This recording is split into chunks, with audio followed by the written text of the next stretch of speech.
시간이 되었습니다. 대학부 청년회 연합 찬양대의 찬양에 맞추어 묵상 기도하심으로 제68에서 71 여전도의 헌신 예배를 시작하겠습니다.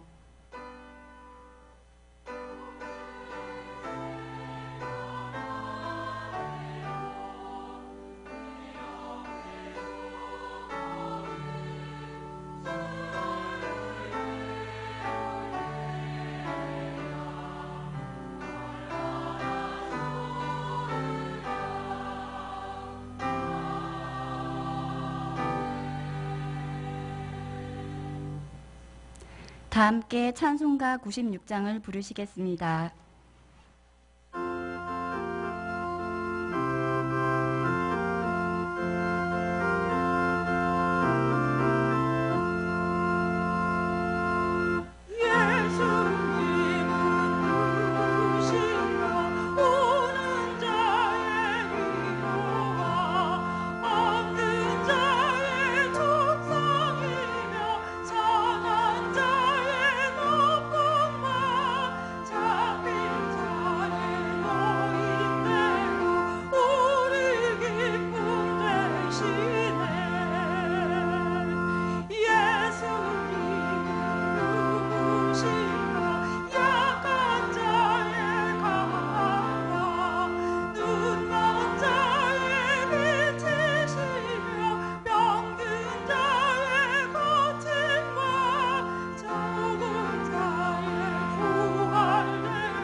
송민선 집사님 기도하신 후에 제68에서 71 여전도의 회원들의 특송이 있겠습니다. 죄 많은 저희들을 구원하여 주시고 언제나 사랑과 은혜로 채워주신 하나님 감사합니다.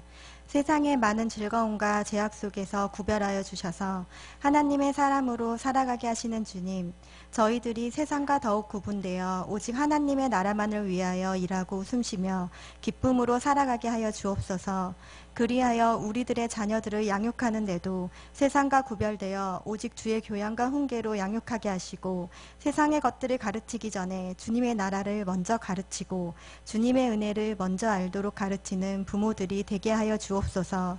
경양의 세계 선교를 더욱 축복하여 주시고 세계 각지에서 오직 주님만을 바라보며 주님 명령 따라 복음을 전파하는 선교사님들을 축복하여 주시고 언제나 힘주시며 많은 어려운 사정들 가운데서도 구원의 은혜에 감사하며 기쁨으로 사역하실 수 있도록 늘 보호하시고 인도하여 주옵소서. 또한 경양의 모든 성도들이 보내는 선교사로서의 사명을 열심히 감당하게 하시어 물질이 부족하여 복음 전파에 어려움이 생기지 않도록 넉넉히 감당하는 경양의 성도들이 되게 하여 주옵소서.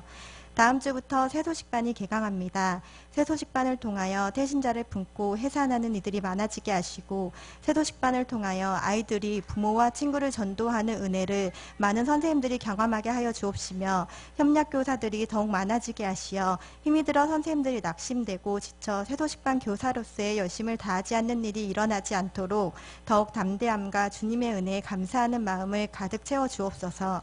68, 69, 70, 71 여전도의 헌신 예배를 허락하신 주님 감사합니다.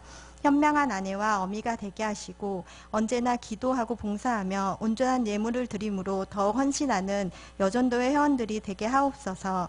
이 시간 말씀 전하시는 강민수 목사님을 주님 손으로 강하게 붙드시어 이 시간 선포되는 말씀이 우리들의 마음에 깊게 새겨져서 힘든 세상 속에서도 오직 주님만을 붙들고 살아갈 수 있는 힘이 되게 하여 주옵소서. 이 시간 드리는 온전한 예배를 받아 주옵소서. 예수님의 이름으로 기도합니다. 아멘.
성경 봉독 시간입니다. 오늘 말씀은 히브리서 4장 14절에서 16절의 본문입니다.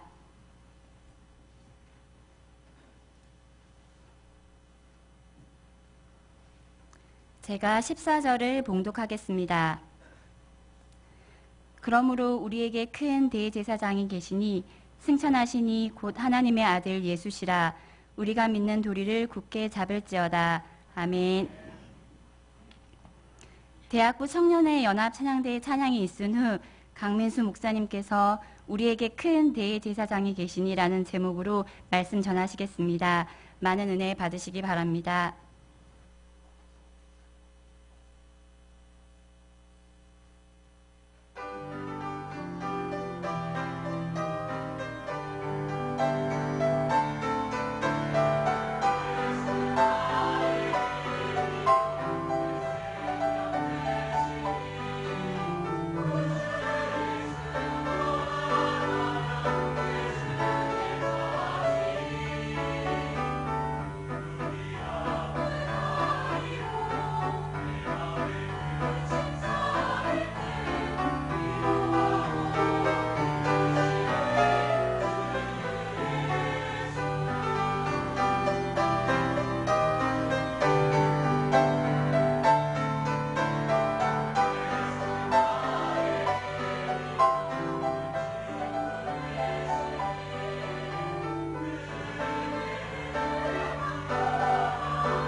아멘. 여전도의 아름다운 찬양과 우리 대학부 청년회 연합 찬양대의 힘찬 찬송 감사합니다. 초대교회 성도들은 말로 다 할 수 없는 고난을 당하였습니다. 거듭나기 전에 사울의 모습에서 보듯 유대주의자들은 그리스도인들을 이단이라며 유대법으로 잡아 핍박하고 죽이려 하였습니다. 로마와 헬라 이방인들은 그리스도인들이 자신이 믿는 이방신들을 인정하지 않는다는 이유로 그리스도인들을 조롱하고 핍박하였습니다. 그리고 그리스도인들이 서로를 향해 형제, 자매라 부르면서도 결혼을 하는 것을 보고 근친상간을 한다라고 오해를 하였고, 모일 때마다 예수라는 자의 몸과 피를 먹는다며 인육을 먹는 사람들이라는 헛소문으로 인해 그리스도인들은 나날이 고통을 당해야 했습니다. 궁극적으로 로마의 황제였던 네로는 자신의 실정을 덮고자 AD 64년에 일어난 로마의 대화재의 원인을 그리스도인들에게 덮어 씌우기까지 하였습니다. 그래서 초대교회 성도들은 굶주린 사자의 밥이 되어야 했고, 불에 태워졌으며 끓는 가마 속에 던져지기도 했습니다. 성도들은 사람들의 눈을 피해 깊은 굴을 파야 했고, 그 깊은 굴 속에 숨어 지내며 하루하루를 견디며 믿음을 지켜가고 있었습니다. 그런 신앙생활은 너무나도 고통스러웠습니다. 이런 환경 속에서 어떤 사람들은 내가 믿는 예수가 진정한 구주가 맞는가? 라는 의심에 빠지기도 했습니다. 진정 예수님이 하나님의 아들이시라면 이 예수님을 믿는 자신들을 이런 고통 속에 빠뜨리실 수가 없다는 생각을 하게 된 것입니다. 그래서 어떤 이들은 신앙을 포기하고 이전의 삶으로 혹은 유대교로 돌아가기도 했습니다. 그리스도를 믿는 이 신앙만 포기한다면 아무런 박해를 받지 않고 평범하게 살아갈 수가 있었기 때문입니다. 이런 상황 속에서 히브리서 기자는 당시의 디아스포라 유대인 성도들에게 이 서신을 썼습니다. 그래서 히브리서는 예수님이 구약에 예언된 참 메시아 그리고 참 대제사장이 되신다가 주제입니다. 그래서 히브리서는 당시 교회를 향해 지금 당신들이 믿는 그 예수님은 모세보다 또 여호수아보다 우월하시며 구약 성경에 예언된 진정한 메시아가 맞으니 의심하지 말고 믿음으로 인내하며 승리하라는 내용을 이 히브리서는 담고 있습니다. 오늘 본문의 내용도 이런 맥락에서 기록된 것입니다. 14절을 우리 다 같이 한번 읽어보도록 하겠습니다. 시작. 그러므로 우리에게 큰 대제사장이 계시니 승천하시니 곧 하나님의 아들 예수시라. 우리가 믿는 도리를 굳게 잡을지어다. 아멘. 대제사장은 이스라엘 백성들을 대신하여 지성소에 들어가 피의 제사를 하나님께 드리며 하나님을 대신해 이스라엘 백성들을 축복하는 직분이었습니다. 즉 하나님과 하나님 백성 사이를 중보하는 직분이었던 것입니다. 그런데 히브리서 기자는 그리스도께서 그냥 아론 같은, 그리고 아론의 후손 같은 일반적인 대제사장이 아니라 큰 대제사장이라고 말씀하고 계십니다. 그리스도께서는 여러 대제사장 중 한 분이 아니라, 혹은 여러 대제사장 중에 좀 더 우월한 대제사장이 아니라 구약에 예표된 대제사장의 본체, 대제사장의 실체가 바로 이분이다 라고 선포하고 있는 것입니다. 그저 위대한 일을 해낸 인간이 아니라 부활하사 승천하신 하나님의 아들로서 고난 중에서도 핍박 중에서도 죽음의 위협 속에서도 굳게 믿어야 할 성자 하나님이 바로 이분이시다 라고 강변하고 있는 것입니다. 그렇다면 그리스도께서 구체적으로 어떤 분이시기에 그런 고난 중에서도 굳게 믿어야 하는 분인지 오늘 본문은 우리에게 설명해 주고 있는데, 우리 함께 본문을 살펴봄을 통해서 은혜를 나누기를 원합니다. 첫째로, 그리스도께서는 우리의 연약함을 진심으로 동정하는 중보자이십니다. 우리 15절 말씀을 다 같이 읽겠습니다. 시작. 우리에게 있는 대제사장은 우리의 연약함을 동정하지 못하실 리가 아니요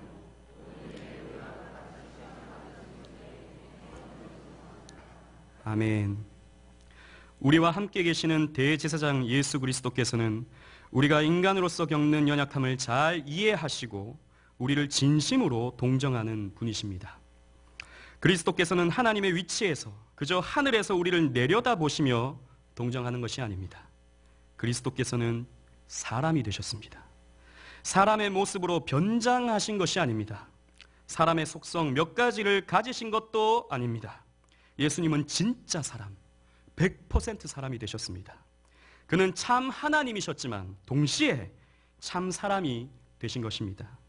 그래서 인간이 겪을 수 있는 모든 고통을 예수님께서는 다 겪으셨습니다. 예수님은 왕자로 태어나지 않으시고 가난한 가정에서, 그것도 가장 비천한 곳에서 태어나셨습니다. 우리는 영화나 예수님의 그림을 보면서 예수님을 아주 멋진 미남, 곱슬머리에 또 파란 눈을 가진 어떤 잘생긴 모습을 우리는 예수님으로 떠올리지만 이사야 53장에 의하면 고운 풍채도 고운 모양도 없는 분이라고 성경은 설명하고 있습니다. 그리고 온갖 질고, 즉 질병을 몸에 안고 사셨습니다. 예수님은 우리와 똑같이 배고프셨고 목이 마르셨으며 우셨고 지쳐 잠이 드셨습니다. 예수님은 머리 둘 곳차 없으셨습니다. 인간으로서 당할 인생의 고통을 다 당하신 것입니다. 더욱이 예수님은 가족들에게까지 외면을 당하셨고 제자들에게는 배신을 당하셨습니다. 또한 사람들로 미움을 받아 비난당하셨고 침뱉음을 당하셨으며 채찍질을 맞으시고 조롱당하셨습니다. 사람으로 당할 수 있는 최악의 형벌인 십자가형을 받으심으로 가장 비참한 인간의 모습으로 죽임을 당하셨습니다. 여기까지가 끝이 아닙니다. 예수님은 우리와 똑같이 시험까지 받으셨습니다. 우리는 시험 앞에서의 예수님의 고민을 상상하기가 힘이 듭니다. 예수님의 갈등도 생각하기가 어렵습니다. 시험 앞에서 고민하시고 갈등하시는 예수님의 모습은 왠지 신성모독처럼 느껴지기도 합니다. 그러나 분명한 것은 예수님은 시험 앞에서 고민하셨고 갈등하셨습니다. 인간이셨기 때문입니다. 공생애를 시작하시며 마귀에게 시험을 받으실 때 우리는 쉽게 말씀으로 이기셨다라고 생각하지만 예수님은 참 사람이셨기에 고민과 갈등을 느끼셨습니다. 하나님의 구속 계획을 하나하나 순종해 나가실 때 예수님은 많은 고민과 갈등을 하셨습니다. 그래서 마지막 겟세마네 동산에서 제자들에게 내가 고민하여 죽게 되었다라고 말씀하셨습니다. 그리고 성부 아버지께 고난의 잔을 할 만하시면 지나가게 해달라고 구하셨습니다. 예수님은 참 사람이셨기 때문입니다. 인간에게 고통이 찾아온 이유는 죄 때문입니다. 선악과를 따먹은 아담의 후손인 우리들은 이 죄의 유전에서부터 벗어날 수가 없고 그 죄를 태어날 때부터, 아니 어머니 뱃속에서부터 가지고 태어나기 때문에 모든 인간은 고통을 피할 수가 없습니다. 그러나 오늘 본문에서 밝히고 있듯 예수님은 죄가 없으십니다. 예수님은 일반적인 부모관계 속에서 태어나지 않으시고 성령으로 잉태되셨고 동정녀의 몸에서 태어나심으로 유전적인 죄를 피하셨습니다. 그래서 예수님은 죄가 없으십니다. 그런데 왜 예수님은 생애 속에서 고난을 당하셨겠습니까? 죄의 결과물인 죄의 저주로 나타나게 된 인생의 고통을 왜 죄 없으신 예수님께서 당하셔야만 하셨겠습니까? 여러 가지 이유가 있지만 오늘 본문이 주는 메시지는 이것입니다. 우리를 진심으로 동정하기 위해서입니다. 우리가 겪어야 할 인생의 질고를 예수님께서 똑같이, 아니 더 처절하게 짊어지심으로 우리를 온전히 이해하시고자 한 것입니다. 우리의 눈물, 우리의 아픔, 우리의 좌절, 우리의 고민과 갈등, 예수님께서도 다 겪으신 것이므로 진심으로 우리를 동정하실 수 있게 된 것입니다. 아프리카 선교사로 30년을 사역한 리빙스턴은 아프리카 원주민에게 복음을 전하고자 원주민들이 입는 옷을 입었고 원주민들이 먹는 음식을 먹었고 원주민들이 사는 집에서 함께 살며 복음을 전했습니다. 그렇게 그들의 삶에 들어가 진정한 마음을 나눌 수 있게 되었고 그들로부터 사랑을 받게 되었습니다. 사랑의 원자탄이라는 별명을 가진 손양원 목사님은 애양원에 있는 한센병자들을 돌보면서 그들을 늘 가까이 하셨습니다. 많은 사람들이 한센병이 옮을까 환자들을 멀리했지만 손양원 목사님은 그들과 함께 살았습니다. 심지어 그들의 피고름을 입으로 빨아내며 한센병 환자들을 불쌍히 여겼습니다. 그렇게 했을 때 그 한센병 환자들의 진심을 얻을 수 있었습니다. 리빙스턴이나 손양원 목사님의 이런 낮아짐과 헌신은 아프리카 원주민들과 한센병 환자들의 마음을 열기에 충분했습니다. 그러나 리빙스턴이 아프리카 사람이 될 수는 없었습니다. 그의 피부는 여전히 희였고 그의 피는 여전히 스코틀랜드의 피가 흐르고 있었습니다. 손양원 목사님도 한센병 환자들과 함께 했지만 한센병에 걸리지는 않았습니다. 그러나 예수님은 친히 사람이 되셨습니다. 하늘의 하나님이 진짜 사람이 되신 것입니다. 창조주가 피조물이 되신 것입니다. 그리고 자발적으로 고통과 눈물과 죽음의 삶을 사셨습니다. 저와 여러분들의 아픔과 눈물을 함께 나누시고자 진심으로 우리의 고통을 이해하시며 함께 아파하시고자 고통의 사람이 되신 것입니다. 아파본 사람이 아픈 사람의 마음을 압니다. 배신을 당해본 사람이 배신을 당해본 사람의 마음을 압니다. 망해본 사람이 망해본 사람의 마음을 이해할 수 있습니다. 죄 없으신 예수님은 친히 자발적으로 고통의 삶을 사심으로 우리의 마음을 진심으로 동정하시는 것입니다. 여러분들의 삶에 힘겨움이 있습니까? 예수 믿는 것 때문에 가족들에게 핍박을 받고 계십니까? 물질 문제, 건강 문제, 자녀 문제, 여러 인간관계의 문제들로 아파하고 힘들어하고 계십니까? 예수님은 힘든 여러분들의 마음을 모르시지 않으십니다. 여러분들의 마음을 너무나도 잘 아십니다. 연약하여 시험 앞에서 당당히 이겨내지도 못하고 여전히 고민하고 갈등하는 여러분들의 마음을 너무나도 잘 이해하고 계십니다. 예수님은 여러분들의 속도 모르고 저 멀리에서 순종만을 강요하시는 냉혈한 분이 결코 아니십니다.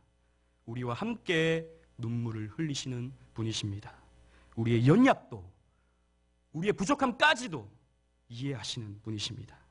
우리를 진심으로 동정하시는 우리의 중보자 예수 그리스도께 힘든 여러분들의 마음을 내어 놓으십시오. 참 사람이자 전지전능하신 하나님 예수 그리스도께 모든 것을 의지하십시오.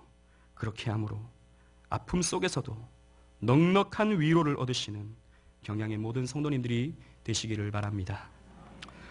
둘째로, 그리스도께서는 우리를 은혜의 보좌 앞으로 이끌어주시는 중보자이십니다. 우리 16절 말씀을 다 같이 읽겠습니다. 시작. 그러므로 우리는 긍휼하심을 받고 때를 따라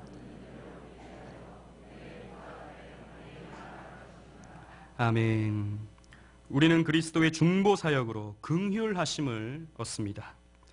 여기에서의 긍휼에 해당하는 헬라어 엘리오스는 히브리어 헤세드에 해당하는 하나님의 자비, 하나님의 자비적 사랑을 의미하는 단어입니다. 우리는 그리스도의 중보 사역으로 하나님께 따뜻한 사랑과 자비를 받아 누리게 됩니다. 또한 때를 따라 돕는 은혜를 받게 되는데, 이 말은 가장 적절한 때에 하나님의 도움을 얻게 된다는 것입니다. 문제가 있을 때마다 무조건 도와주신다는 의미이기보다는 가장 적절한 때에 가장 적절한 방법으로 우리를 도우신다는 의미입니다. 자기 언약 백성인 이스라엘이 사는 땅, 가나안 땅에 이른 비와 늦은 비를 가장 적절하게 내려주시듯이 하나님은 가장 적절한 때에 고통 속에 있는 성도들의 문제를 가장 적절한 방법으로 극복해 하시는 은혜를 내려주시는 것입니다. 그런데 이런 은혜를 어떻게 받아 누릴 수 있겠습니까? 본문은 은혜의 보좌 앞에 담대히 나아감으로 얻을 수 있다고 말씀하고 있습니다. 은혜의 보좌는 지성소한 법궤 위 시은 자를 염두에 둔 표현입니다. 법궤 위의 뚜껑, 즉 십계명 돌판을 덮는 법궤의 뚜껑을 속죄소 혹은 시은자라고 하는데, 이 시은자의 뜻이 은혜가 베풀어지는 보좌입니다. 아무튼 이 구절은 그 시은자 앞에 조심스럽게 나아가는 구약의 대제사장의 사역을 생각나게 하는 말씀입니다. 우리가 잘 알듯이 구약시대에 하나님의 백성들은 감히 거룩하신 하나님 앞에 나아갈 수가 없었습니다. 죄인이 거룩하신 하나님을 만나면 죽임을 당하기 때문입니다. 그래서 일반 백성들은 성소 안에 들어가지 못하고 그저 성막 마당 정도만 들어갈 수 있었습니다. 거룩한 성소는 오직 구별된 제사장들만 들어갈 수 있었고, 하나님이 임재하시는 지성소는 1년에 한 차례씩 오직 대제사장만 들어갈 수 있었습니다. 그리고 하나님의 율법에 따라 조심히 하나님의 방법대로가 아니면 언제든지 죽을 수 있었기 때문에 아주 조심히 지성소에 들어갔습니다. 대속죄일이 되면 대제사장은 백성들의 죄를 속하기 위해 먼저 자신의 죄를 위해 제사를 드리고 이어 물로 몸을 씻은 후에 지성소에 들어갔습니다. 지성소 안에는 법궤가 있었는데 그 법궤 안에는 인간들의 죄를 폭로하는 십계명 돌판이 있었습니다. 십계명은 율법의 요약으로 율법의 첫째 기능이 인간들이 죄인임을 깨닫게 해주는 것이기 때문에 이 십계명은 인간들의 죄를 폭로하는 것입니다. 이 법궤 위에는 금으로 만든 그룹들, 즉 천사들이 시선을 아래를 향하고 있습니다. 이것은 하나님의 시선이 인간들의 죄를 내려다보고 있는 것을 상징합니다. 대제사장은 희생제물의 피를 가져다가 법궤 위 은혜가 베풀어지는 이 시은좌에 뿌렸습니다. 하나님의 시선과 인간의 죄를 드러내는 율법 돌판 사이에 놓여있는 언약궤의 뚜껑, 이 은혜의 보좌에 뿌려진 대속 제물의 피가 죄를 심판하시는 하나님의 진노를 누그러뜨릴 수 있었던 것입니다. 이러한 구약의 규례는 앞으로 도래하시는 영원한 대제사장이신 그리스도의 사역을 예표하고 있었습니다. 구약의 제사는 앞으로 완성하시는 그리스도 대속 사역의 그림자였던 것입니다. 우리는 큰 대제사장이신 그리스도의 십자가에서 흘리신 피로 말미암아 완전한 제사를 올려드리신 그리스도의 피로 말미암아 우리는 그 피에 참여할 수 있게 되었고 하나님의 진노로부터 벗어날 수 있게 된 것입니다. 구약의 대제사장은 불완전한 인간이었고 죄인이었기 때문에 매번 반복해서 제사를 올려드려야 했습니다. 그러나 죄 없으신 그리스도, 하나님이신 그리스도께서 하나님의 공의를 완전하게 만족시키시는 제사를 올려드렸기 때문에 이제는 더 이상 희생 제사를 드리지 않게 되었습니다. 그래서 구약의 모든 의식과 제사 규례가 그리스도의 십자가 대속으로 다 폐하여졌습니다. 실체가 드러났으므로 이제는 그림자가 더 이상 필요 없게 된 것입니다. 그래서 십자가에서 그리스도는 다 이루었다라고 모든 예언의 성취를 선포하셨으며 운명하실 때 성소의 휘장이 찢어졌습니다. 성소의 휘장은 성소와 지성소를 구분하는 두꺼운 막이었는데 이것이 위에서 아래로 찢어짐으로 그리스도의 속죄를 믿는 자는 누구든지 휘장을 지나 담대히 하나님의 보좌 앞으로 나아갈 수가 있게 된 것입니다. 하나님의 존전과 우리 사이를 막고 있던 휘장이 찢어짐으로 우리는 자유롭게 하나님께 나아갈 수 있게 된 것입니다. 다시 말해서 하나님과 우리 사이가 화목하게 된 것입니다. 우리의 죄로 말미암아 공의로우신 하나님의 진노를 받아야 마땅한 우리가 그리스도의 피로 하나님과 화해하게 된 것입니다. 하나님은 그리스도의 피를 통해 우리를 보시기 때문에 우리가 여전히 죄인이라도 우리에게 여전히 흠이 있다 하더라도 우리를 의롭게 여겨주시고 하나님의 자녀로 삼아주십니다. 그래서 하나님의 보좌를 오늘 본문은 은혜의 보좌라고 말씀해 주고 계시는 것입니다. 그렇다면 우리는 어떻게 은혜의 보좌 앞에 나아갈 수 있겠습니까? 그것은 바로 기도입니다. 영원한 대제사장 되시는 그리스도의 중보로 우리는 우리의 필요를 그리스도의 이름으로 하나님께 구할 수 있게 되었습니다. 하나님과 우리의 관계가 그리스도의 중보를 통해 이루어졌듯이 우리의 기도도 그리스도의 이름을 통해 하나님께 상달되는 것입니다. 그래서 우리는 예수님의 이름으로 기도하는 것입니다. 우리는 이 기도를 통해 은혜의 보좌 앞에 나아가 우리의 눈물과 아픔, 시련과 고통의 문제를 내어놓아야 합니다. 그때 하나님의 긍휼과 때를 따라 돕는 은혜를 통해 우리는 그 어려움의 문제들을 극복하거나 해결받을 수 있게 되는 것입니다. 우리는 이 본문을 읽을 때 큰 충격이 없지만 이 히브리서를 읽던 당시의 히브리인들은 이런 구절에 놀라움을 금치 못했을 것입니다. 그들은 함부로 지성소에 들어갔다가는 죽는다는 것을 너무나도 잘 알고 있었던 사람들입니다. 그런데 은혜의 보좌 앞으로 담대히 나간다는 것은 그들에게 너무나도 신기하고 놀라운 일이었습니다.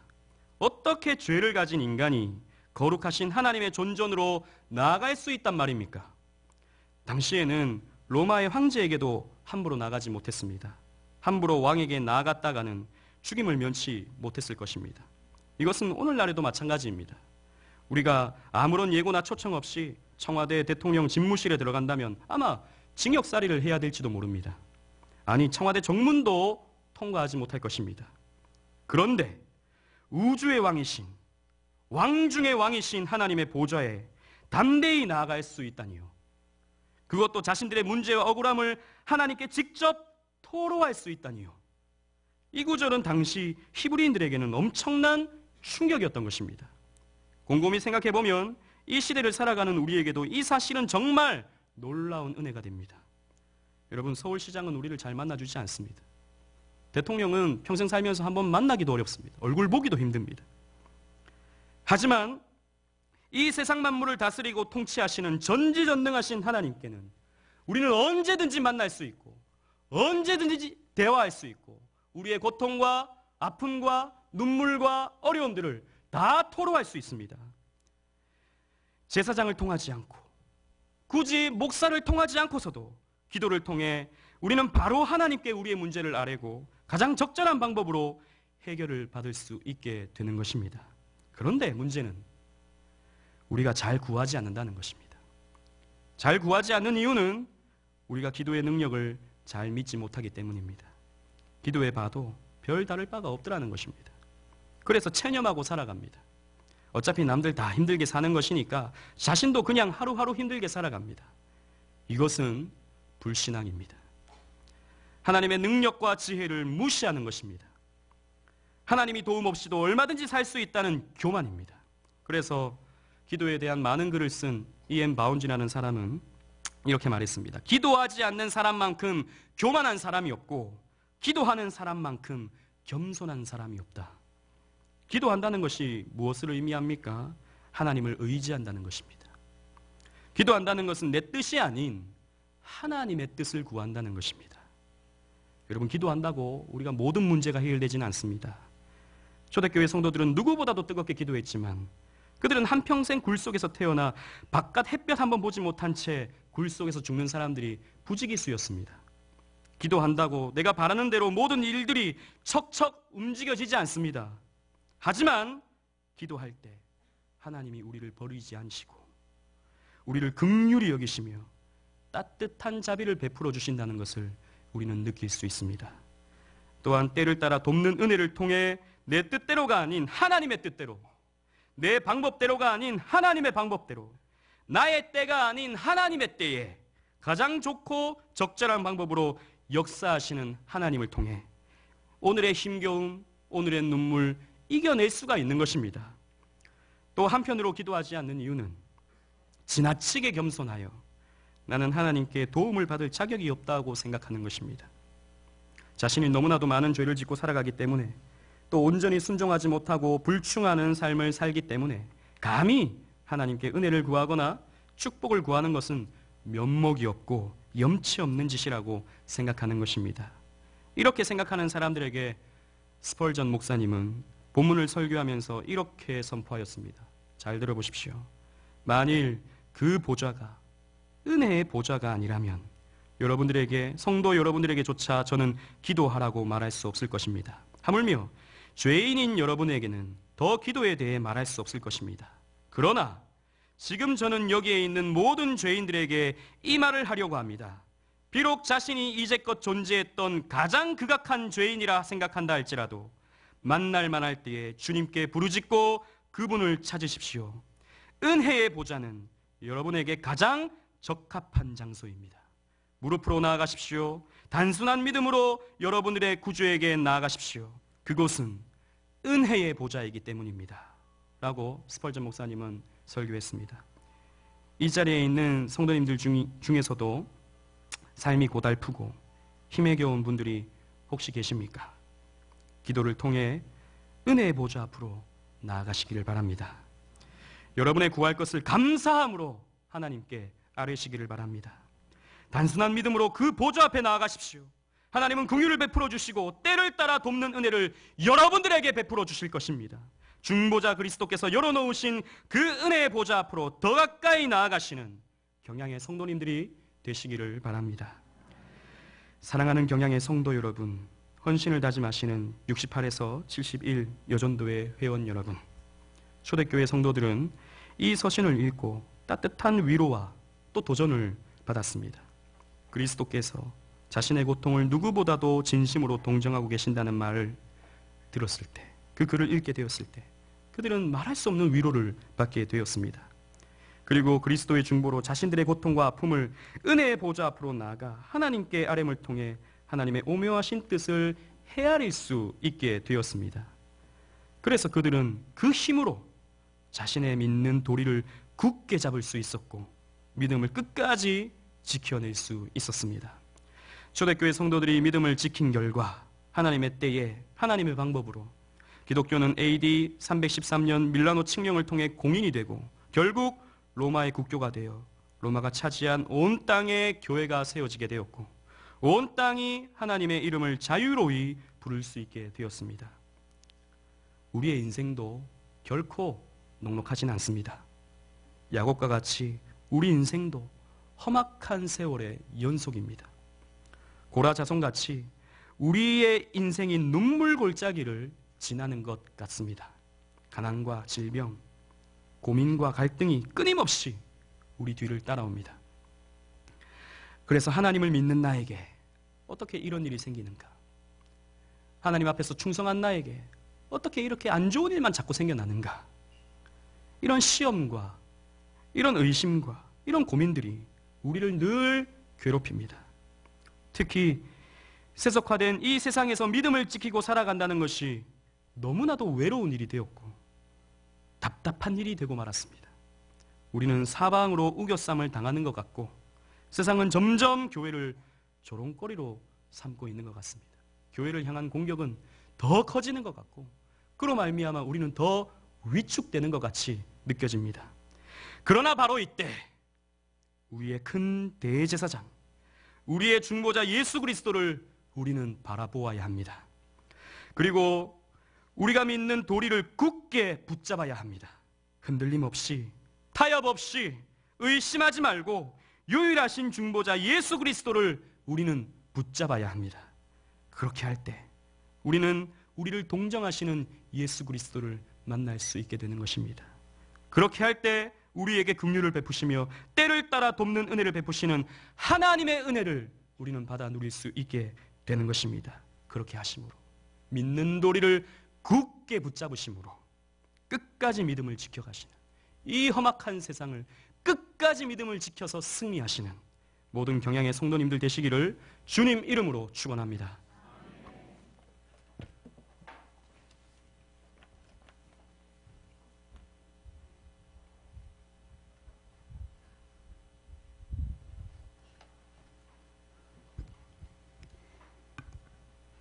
찬송가 86장을 부르시면서 준비하신 11조와 헌금을 하나님께 드리겠습니다.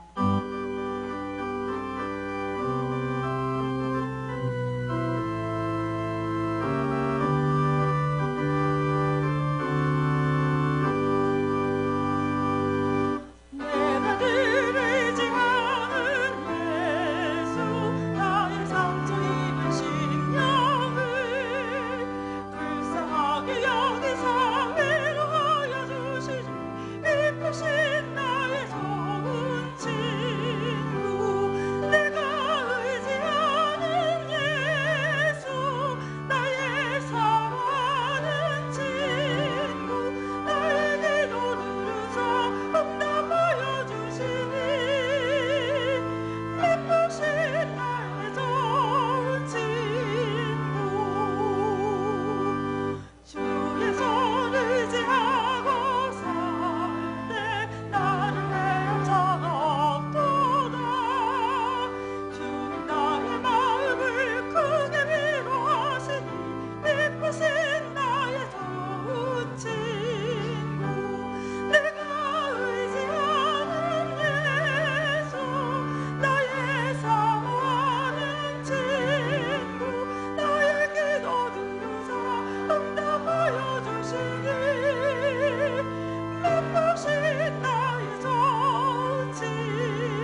교회 소식입니다. 금요반 기도회는 오후 9시에 있습니다.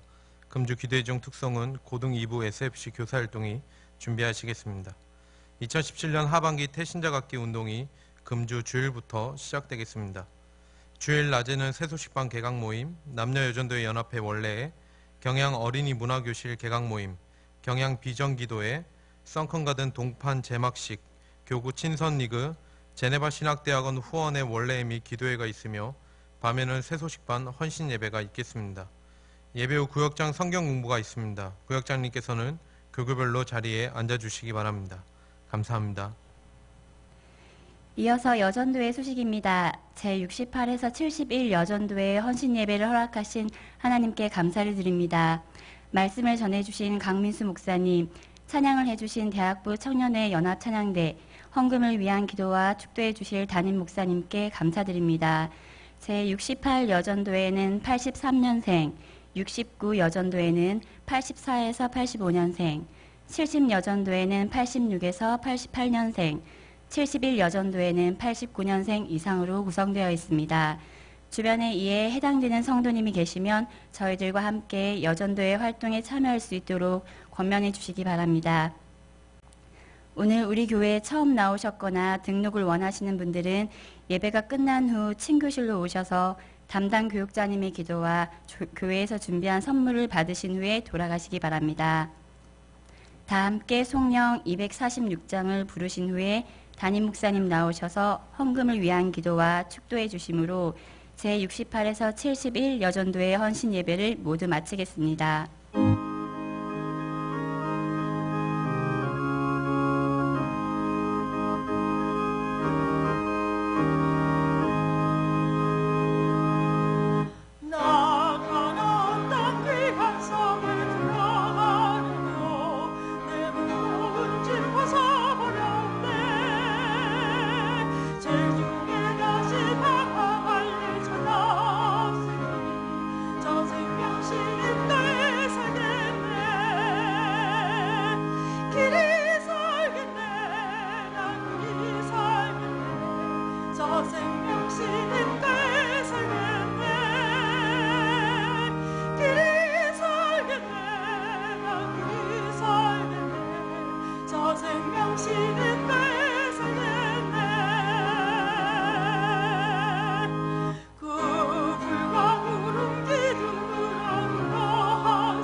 기도하겠습니다.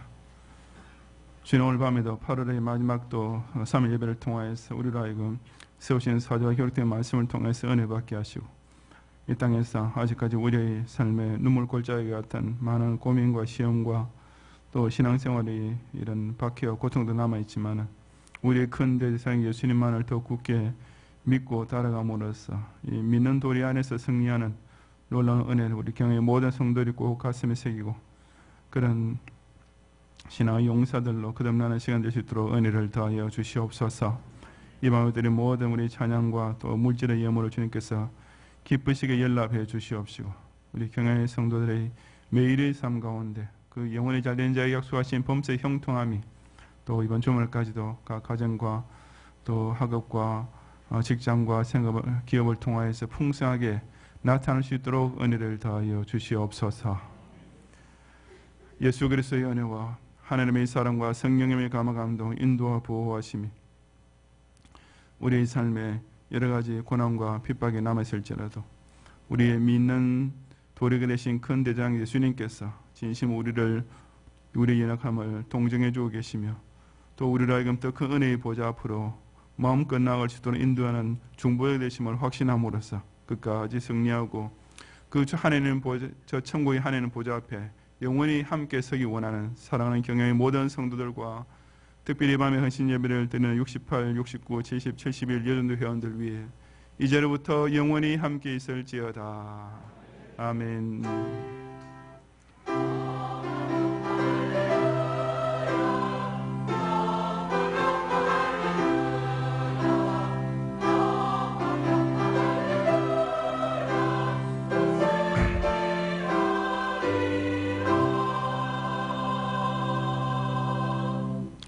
감사합니다. 평안히 가시고 금요일 밤 기도를 기억하시고 모이기를 힘써 주시기 바랍니다.